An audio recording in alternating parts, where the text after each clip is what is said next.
Welcome to the Fraternity Foodie podcast. This is the top podcast for college students and college administrators to geek out with the positives, the negatives, and everything in between that's happening on your campus. It's time to ask the difficult questions and find real solutions. We are talking to the best guests on the planet about fraternities, sororities, college life, and of course, we're looking for great food in college towns all across North America. And here is your host, speaker, entrepreneur, resident foodie, and Greek University CEO, Mike Ayalon. Welcome, everybody. Welcome to episode number 83 of Fraternity Foodie. I am your host, Mike Ayalon, CEO of Greek University. We call these episodes Fraternity Foodie because there is nothing like great food to bring people together. Today, we are talking about some of the pitfalls of relationships, including things like depression and anxiety that we may see on college campuses today.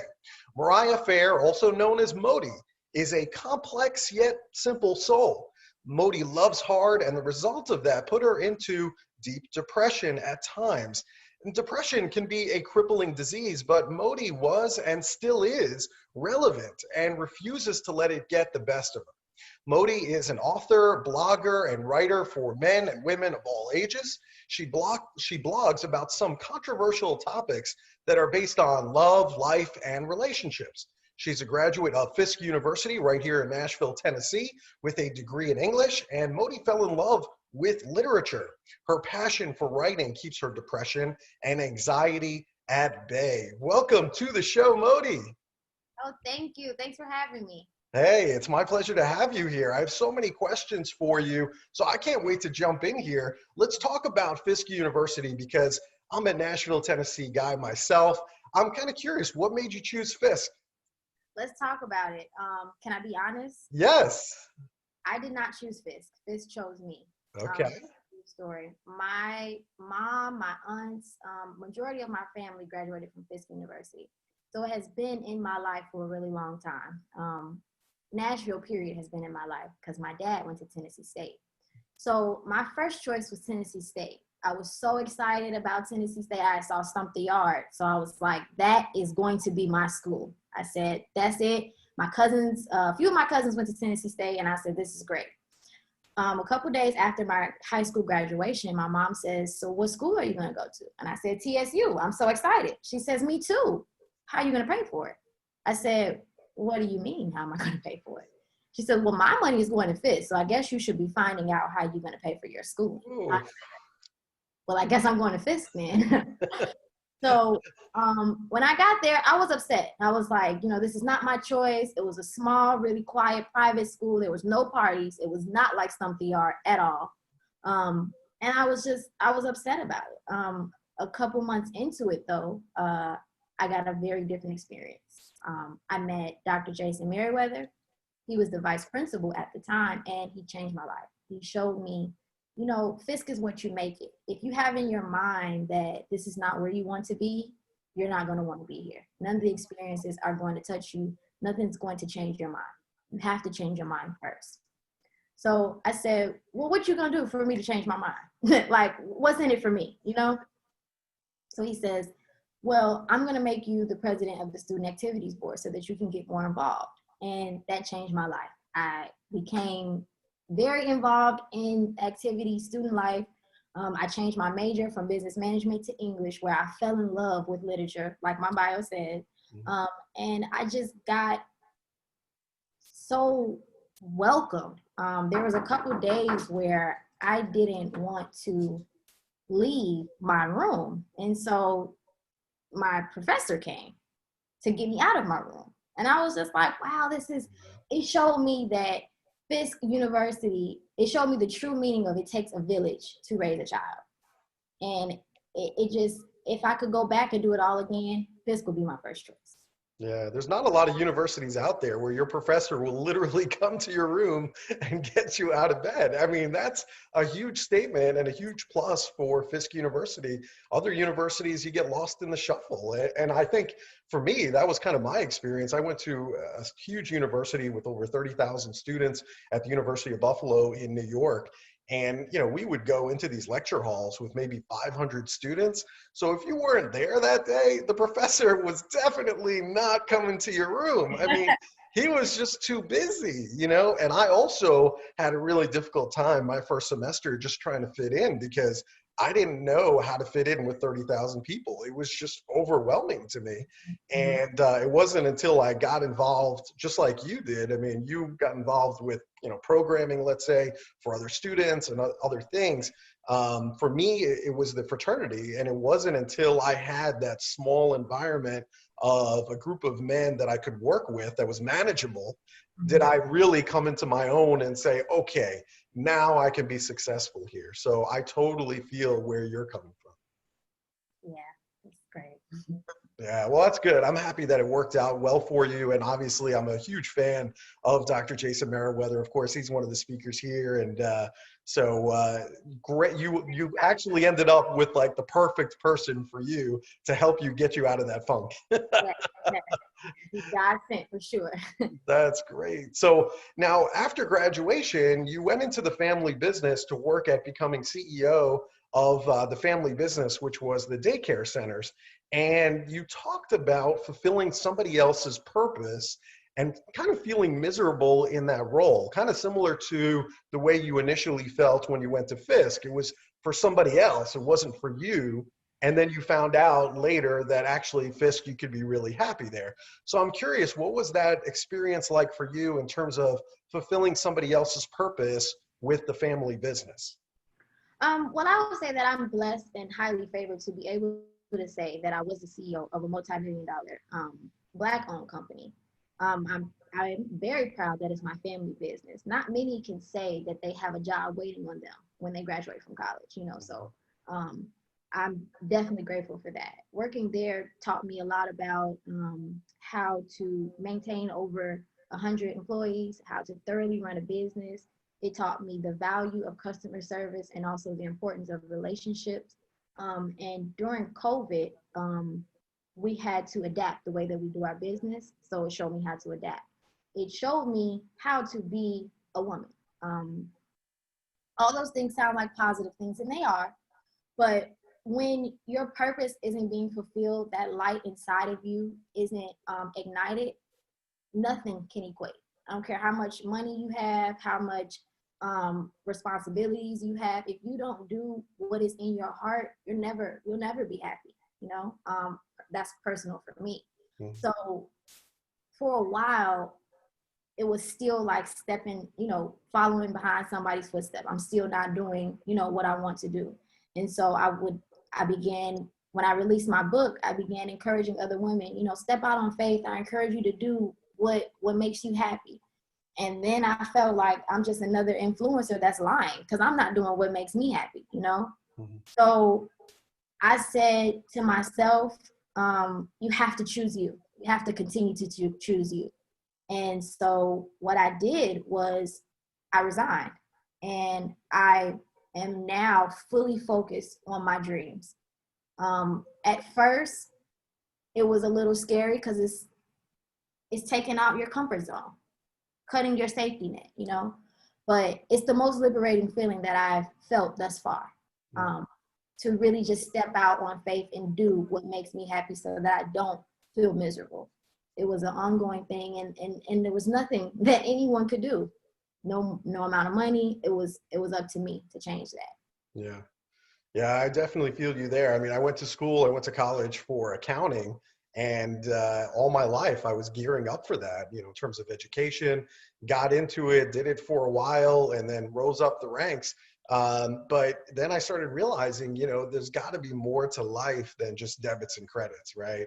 And so for me, I feel where you're coming from, because I had this creative part of me inside that I was obviously not able to showcase in accounting, right? It's black or white, it's debits or credits. There's nothing in the middle. There's nothing there.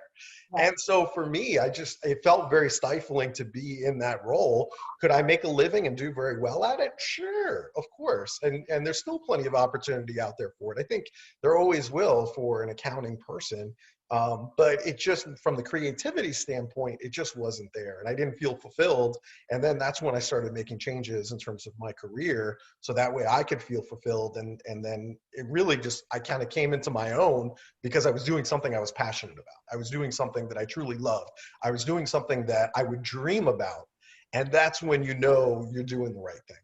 Exactly. When your real life is a dream. When your real So, it's interesting because, I mean, you did hold the reins as CEO of Premier Childcare Centers since the age of 23. And I'm sure, you know what's going on with businesses like that. So I'm just curious, what does business look like today at the childcare centers, given COVID and everything that we're dealing with right well, because it's my family business, I can never really escape. now? Right. That's So, what I figured. I do know what's going on. Like I said, with COVID, we had to change up a lot.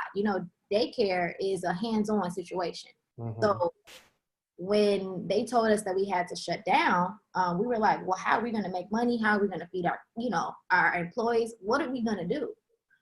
So for the first 2 weeks of quarantine, we were lost. We were like, what's next? How do you do this? And then I came up with a system that monitors e-learning. We use Zoom a lot, and we spoke with our parents via email, via text message, and the system, it took about a week to figure out, but it is down packed now. Obviously, it's September and we started this in April. So in the beginning, it was a little rocky.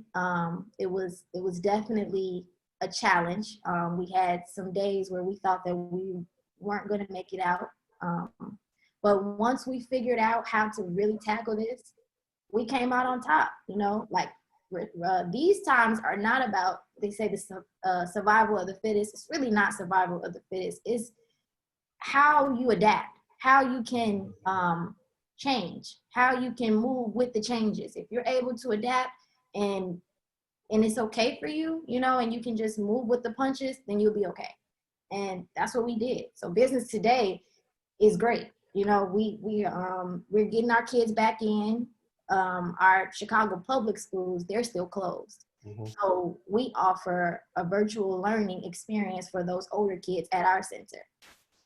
The cleaning procedures are over the top, but I would say that is our biggest obstacle right now. Just making sure that we stay clean and keep all the parents and children away from harm. I think that's an important lesson for all the college students that are listening right now. It's really all about how you adapt. Is the future going to be different within college campuses? Of course, we all agree on that. But I think, the students that come through it and the students that adapt and they find ways to be successful in this new environment, I really think that that's going to be like a feather in their cap, something that they can talk about in interviews with other CEOs to talk about how they adapted to adversity. Because in business, and this, in business, there's going to be all kinds of obstacles. The question is, can you figure out a way to get over them and get through to the other side? That's the question. Or are you just going to give up and throw up your hands and just say, well, it's hard? Right. Yeah. And then you can't do that. You absolutely can't do that. You got to stay focused and just figure out a different way. It's always a different way. Yeah, I totally agree there. Sometimes you got to be creative, and you're obviously a published author also. You publish your book, Some Women Prefer Hell, which is quite the page turner. So I'm wondering, what was your purpose in releasing this book? I love that you said release. I wrote this book to release my hurt and my pain. Kana, the main character, she's not me. She has her own experiences, but a lot of the events that took place stemmed from my life. And, it was very cathartic for me. I was in college when I started writing this book, and college, you're still, my mom likes to call it independent but dependent. You're on your own, but you're still dependent on your family. So it was my first time being by myself, and out of nowhere, all of a sudden, everything that happened to me just started swarming the top of my head. And it came to the peak, like on cue, like somebody called for it. I know I didn't. So I'm trying to get my degree. I'm trying to make sure that, I'm keeping a level head. At the time, I thought I was going to pledge. So I'm like, let me make sure that I'm staying super focused. I can't have this melodramatic thing that's going on in my mind, So in English, they tell you about journaling, and I did journaling when I was a kid, but I was just writing like, oh, my day was this. My friend didn't sit next to me in school. It was, it was real small things. Yeah. So I said, what, let me try this. Let me try this. Let me just write out how I feel. And I started writing, and I kid you not, I could not stop. I could not stop. I just kept going. I kept going. Every time something came back up, I just wrote it out. I wrote it out, and it became cathartic. It became my healing process to write something out rather than react. So I released this book to release my pain. Yeah, that's really helpful. I think for college students that are struggling, and the fact that it can be a help. Not everybody necessarily has to publish a book, but even just journaling can be helpful. And I know for the readers of your book, they're all waiting for the next release. Whenever that comes, they are waiting and they are ready. So I know you have a group of fans that can't wait for your next book. I'm just throwing that out there. They are ready. Now, in this particular book, now I understand it's not you. I understand you draw from your experiences and you wrote this. But in the book, the mother is hooked on a manipulative, abusive boyfriend. And then the 14-year-old child learns from this behavior and then seeks out the same type of relationship that the mother is in. So, I'm a parent. I have a couple of kids. I have a freshman in high school, a sophomore in high school right now. So we as parents need to understand that we are modeling behavior for our children, and the children are going to learn from this, right? They're going to take the good from the bad, right? Exactly. Children are sponges, so they absorb everything you do, more what you do than what you say. Because as a child, you can give me a concept, and I'm probably not going to understand what you say, but I can mimic exactly what you do.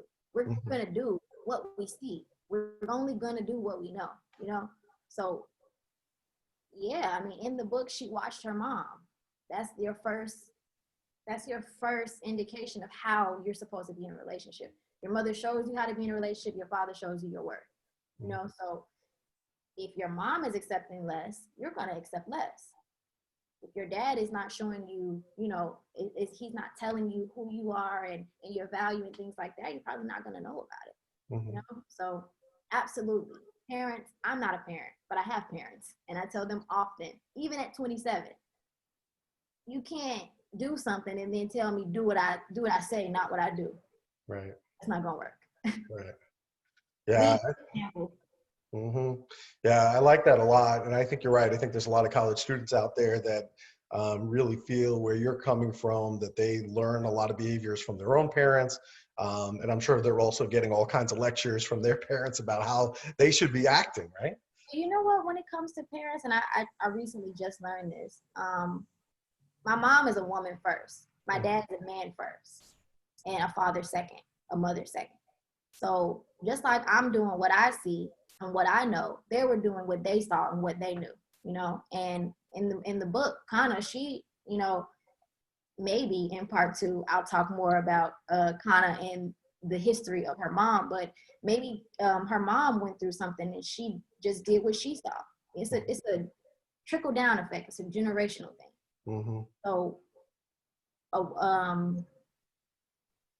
yeah, it's just a trickle down effect. People are human, so I don't want anybody to be upset with their parents because they're just probably doing what they know to do. Right. I like the way that you frame that up. I think that's good.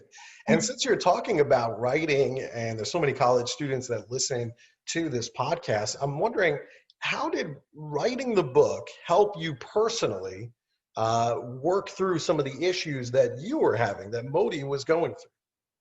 Yeah, so like I said, kind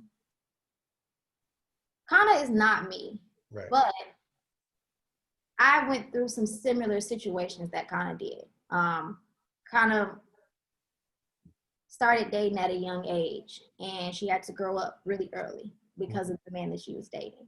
And so the relationships that I were in were not perfect. I would say that I probably, by writing the book, maybe I manifested a few things that I shouldn't have. But I will say that writing in general, like I said, is very cathartic and it helps me. Writing and releasing the book took my healing to another level. Sharing my story encouraged others to share with me. So as I'm going through the healing process, I don't know everything. You know, I won't say that I'm fully healed. I won't say that I fully know everything to do, but I will say that I have experiences that others don't. And I will say that others have experiences that I don't. And it brought a conversation up that I needed. You know, there's some people that might have went through the exact same situation that I went through, but they decided to go left and I went right. Tell me about how you went left so that next time I can go left. And let me tell you about how I went right. You know, so it opened up a different conversation and broadened my horizons on healing.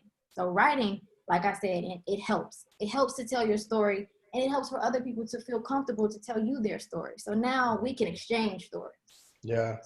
I mean, haven't written my best-selling novel yet. I know it's inside me, but it's interesting because as a speaker, you share all kinds of things up on stage with 4,000 college students listening to that story. And you're absolutely right, because after I'm done, after I walk off the stage and I'm shaking hands, back when shaking hands was a thing, or talking to students after the presentation is done, then they tell me they open up and all kinds of things come out, things that I would never, in a million years think a stranger would tell a stranger. But by me sharing my story up on stage, it gives permission for other people to release the things that they've been feeling and show me how they're connecting what happened in their life to what I just said up on stage. It's so fascinating. And it's a great feeling because now we're bonding. I don't know you at all, but now we're bonding because of our shared experiences. You know? Sure. I love it. All right, that's really good. So what advice can you give to young women that might be in high school or college that are going through similar situations as this character, somebody who has a manipulative or an abusive partner? What's your advice? When you're in that kind of situation, you feel stuck. If I leave, I'll be lonely, or if I leave, he or she is going to treat that other person better. You know, all these thoughts go through your mind, so you're thinking staying is better than the alternative. My advice would be to go deep within and find yourself. When people say find yourself, we think that we have to go out and find hobbies or different things to distract us. That's not what that means. Find yourself literally means to find your seat of self, your consciousness, the person, the observer, some people call it the third eye, but it's the observer, the person that sees everything. So once you find that and you sit with that, you're able to look at things in a non-judgmental way. As soon as something happens, you're like, well, let me judge this to make it fit into my life. It only does you a disservice when you do that. So no one can tell you that you have to leave. No one can tell you, all right, it's done. It's time for you to walk away from the situation because it's not serving you. You have to choose every day that it's not serving you. My best advice would be to, like I said, find you, but also write down the things that are inside of you. Specifically, write out how you want your life to be, how you want your friends to be, how you want your inner peace to be, how you want to respond to things, and be as specific as you can. Manifesting is real. And I don't know if you believe in God or the universe or whatever you believe in, you have to be specific, because you can say, I want a car. And you go out and you get a car and it's a clown car. It's a car though. You weren't specific about what car you want, you know? So you have to sit and spend time with yourself and find your morals and what makes you you. Otherwise, if you don't stand for something, you'll fall for anything. Right. So most times when we find ourselves in abusive manipulative relationships, it's because it's something inside of us that has attracted that person to us. Something we went through that has attracted that person to us. So if we go inside and we figure out, why am I accepting this? Why is it okay for me to be around this? What inside of me is saying, you deserve this? That's my advice. Figure out who you are before you figure out who somebody else is. Mm-hmm. That's tough. I mean, as college students, right? I mean, you're just trying to figure out who you are in college. So it's hard sometimes for young people to really think that through, because they're just figuring it out on the fly. I mean, they're still trying to figure out what they want. And it's because we're told, I have so much, I don't like when people say find yourself and then don't explain what you mean by that. Because if you tell me to find myself, I'm going to think, like I said, that I should go and find out what makes me happy, what hobbies I like to do. But that doesn't mean that. It just means to sit with you and be okay with who you are. Finding yourself just means being comfortable with who you are right now. Right. You know, and if someone had told me that in college, I probably would be a little bit further, but they just didn't know how to explain it. Right. Well, you just did it. I think you just did it for all the college students that are listening here. I hope I am. You know, it's interesting because I grew up in New York. I was born in Manhattan, in New York City. Oh, awesome. And then I moved to the South here in 2012. And it's interesting as I look at family dynamics, people in the South, you know, they don't talk about all the stuff that's happening in their family outside of the house. I mean, that just doesn't happen. And I think that's also true with Black families as well, where children aren't really talking about the things that hurt us, such as depression or anxiety. So how can we encourage people to get help, to seek counseling, to talk about the real issues of depression and anxiety? Well, first, we have to realize that mental health does not have a color attached to it. That's first. For all Black families, moms, grandmas, it is not a color thing. Like, anybody can be depressed. Anybody can have anxiety. Anybody. Find a therapist. I am big on therapy. You know, I think that you have to talk through your feelings. They're there for a reason. You know, we're told to suppress them. We have all these feelings that are building up inside of us. And then it's like, no, don't feel that. No, you can't feel that. You can't cry. You can't do this. No, you can't do that. You're in public. You can't do that. But if you have feelings, that mean that you're alive. Whatever you do, you have to embrace your feelings. You have to acknowledge that they're there. Because all that is energy trying to be processed.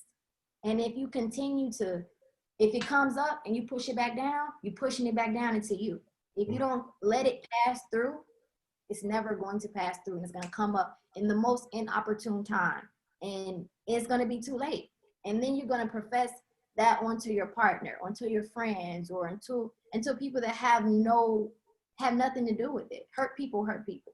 So if you don't talk about those things, if you don't let them come up and pass, they're going to be there forever. You have to start the healing process by allowing yourself to feel that. For example, these days when I get depressed, I just got into yoga, and it is very it's just like, it lets you feel everything that you feel. It is super aware.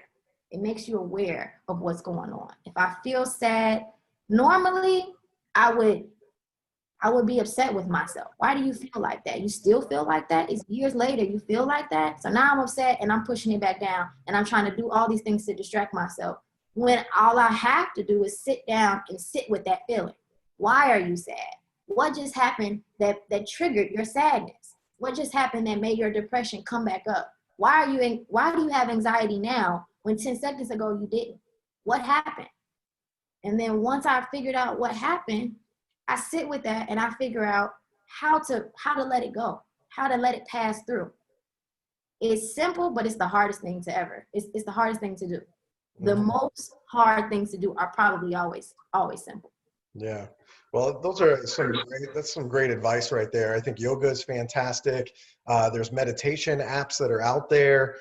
So definitely go and check those out because I've used those, on a daily basis. And I think they've been very helpful. And I love what you said about seeing a therapist. I mean, I think, for me, just going and talking to somebody about what I'm feeling is such an important thing because as a guy, I got to tell you, I mean, we're not trained from our parents to just talk about our feelings. We don't talk about our feelings. And that's probably the biggest problem that I see is that we're not regularly doing that. And we should. And with teletherapy and all kinds of options that are out there, I feel like everybody has an opportunity to speak to a therapist. It's available.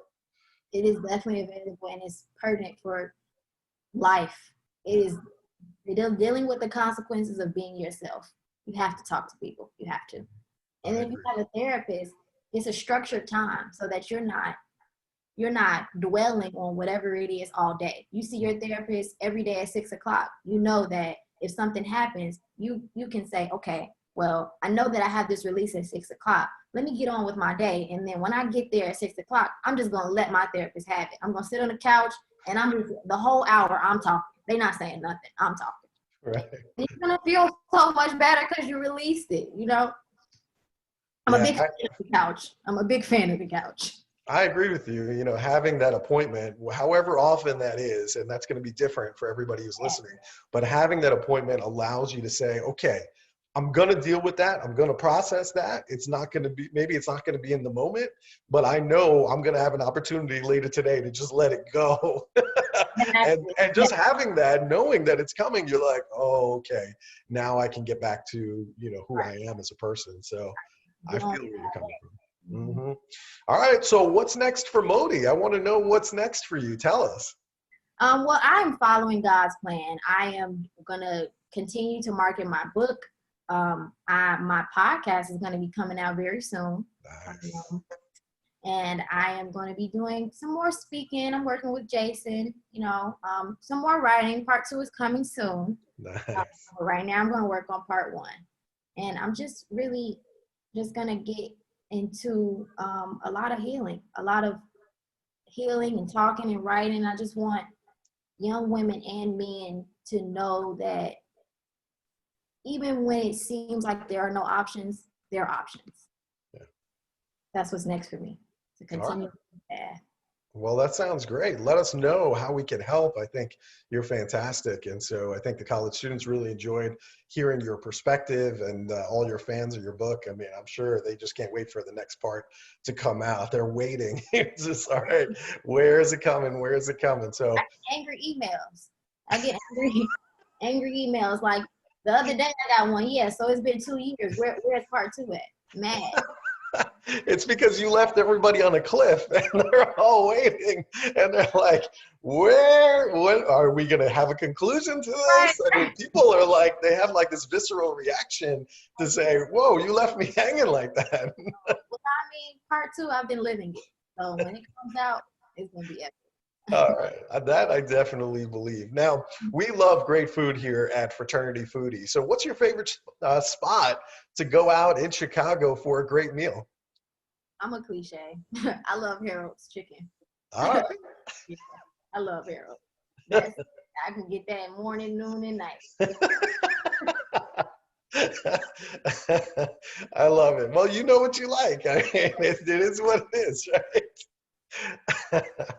Well, that's great. Listen, I've had a lot of fun here. I think this has been great. So for all of the students out there that want a real page turner, go check out Modi's book, Some Women Prefer Hell. That is definitely a page turner for sure. So that's great. And we can't wait to see what's next. So just, keep us updated, let us know, and we'll be here to support you. So thank you so much for being here. Follow me on Instagram. Yeah, what's your Instagram?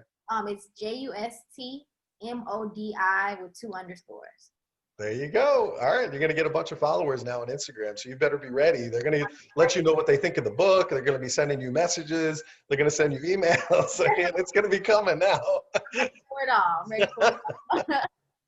All right. Well, listen, this has been great. And thank you so much to our audience. If you enjoyed this interview with Modi, be sure to like it and to share it with your friends. And we hope to see you on the next episode of Fraternity Foodie. Bye for now.